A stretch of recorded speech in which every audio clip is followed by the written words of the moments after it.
Now you all bring different skill sets to this project, and obviously you're all extremely experienced within your own fields. Dan, am I right in thinking that you're the man to sort of take it from its current form into what it needs to be that's suitable for the housing association? Yeah, my role is operations, which kind of covers sourcing the property, the feasibility of what we'd like to do to change it, and generally they're properties that they can need a little bit of work to quite a lot of work, and the functionality of actually getting those tasks performed. That's very simply what I love to do. It's a passion as well as something that I enjoy doing. So that's really where I come into the mix. And what kind of standards you need to get these properties to be at to make them suitable for this model? Right. Well, the interesting thing is, I think Greg's alluded to before, how it would be possible for the type of people that we're trying to help to be put into maybe accommodation that wasn't of a decent standard. So we try and achieve a standard that's actually a professional level of accommodation. And that may seem a bit obscure, but we want to make sure that we've absolutely minimised any form of management for the housing association wherever we can.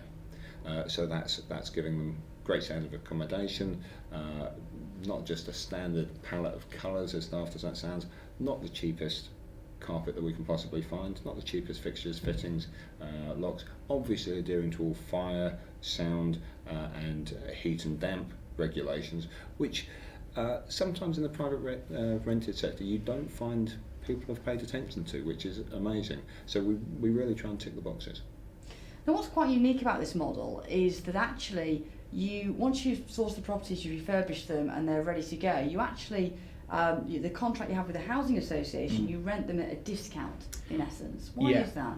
Well, it's really important to us that our model is sustainable, and within that what I mean is that we're here to kind of help the housing associations make money, and if they make money they're going to be around for long term and they can help more and more people. That's the thinking. So typically what's on offer in the marketplace is pretty grotty properties that landlords don't invest in, therefore they can't let out, so they try and then let them to a charity.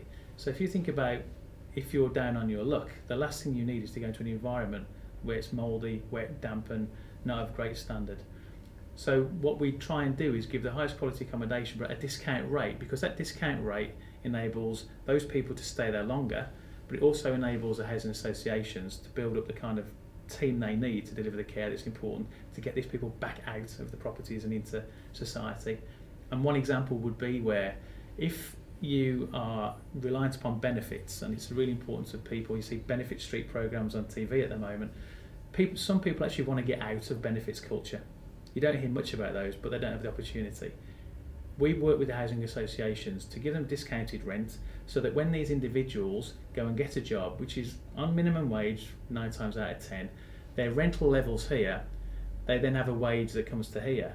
There's a gap which traditionally has meant that people lose their accommodation if they get a job. So where's the incentive? What we do is charge the housing associations below market rates so they can build up a small surplus. That means when people do get a job at minimum wage, they can top the difference back up again to allow people to have the security they need to continue with their employability. At that point they can move on, and they can choose to move on to get their own place when they get a better job than minimum wage, or they find a way to live on the minimum wage and make money somewhere within their job that helps them progress. So it's an important model for the individuals because they're not thrown out of the house for getting a job. They then have a motivation to get a job, and the housing association can provide the level of support that they do to get these people employability skills. So it's a really good model from that perspective, and ethically it works for us and it fits with our values too.